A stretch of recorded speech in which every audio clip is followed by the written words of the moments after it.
بسم الله الرحمن الرحيم ما سنتهاي sida u aragteen baan u aragnay kolba qoraalka maanta soo saareen wax ku salaysan yahay inay ilaa arag ma fahmi karo marka kolba ka bacda in la iska wareystay u baahan laakiin hadda go'aankaas ay soo saareen soo saareen notamkaas soo saareen diyaaradaha Soomaaliya ka imaanay kuwa aad ay ku joojiyeen qoraalkaas ma ku aragnay wax ka horeeyo hadda aan la sii soconayn ma jirin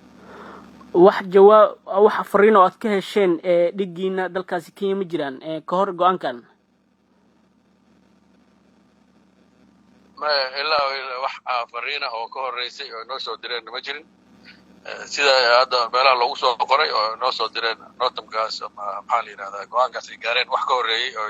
intaan rabaan inay ku sameeyaan anaga kana ma soo gaarin waa arrin cajiib ah oo la yaabo dawladda Soomaaliya si qalbi wanaag oo niyad wanaag ay saddex koor waxay go'aan ku gaartay in la sooyo heshiiska labada dal oo dariska si dadka dariska ay loo normalize gareeyay noloshooda ay caadi ugu soo noqoto marka intaas mid kale oo lamid ah laga sugay laakiin se inay go'aanta iska qaataan ay yiraahdaan diyaaradii oo hadda markii xiriirku intuu soo noqon kor wixii maxaa la yiraahdaa dawladda u dhaxeeyo ahaa isu socodka dadka inay hadda waxay yiraahdaan joojiyaan waa arrin kolba cajiib ah aan la garan karin waa tahay dhanka Soomaaliya maxay saameyn oo arrintan ay ku yeelan kartaa duulimaadyada caadiga ah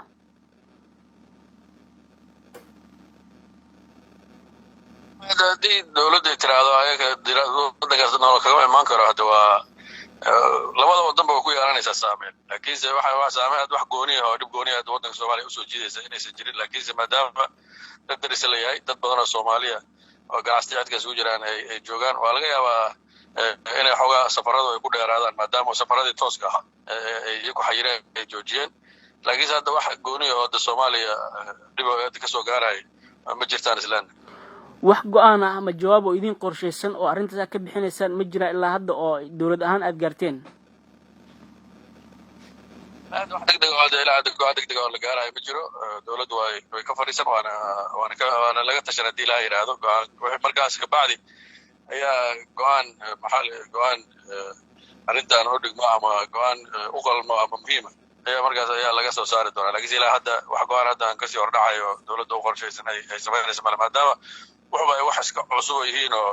cajiib nagu noqday marka hadda wax go'aan oo degdeg ah hadda ilaa waa saaran laakiin go'aan munaasab insha Allah taala mar waan laga soo saaray maalmo ka hor dawladda Soomaaliya waxay soo celisay xiriirkii muddada dheer u dhaxeeyay Kenya iyo Soomaaliya hadda arrintan ka soo baxday maxaa ku sababay isleedahay dawladda Kenya وأنا قاعد أقرأ وجوه وعقرب نقول منو صباحي على لا يا بين ولا موقتا يدا دولته إني هناك يقلب فران ربطين يشيس كسوة حلسة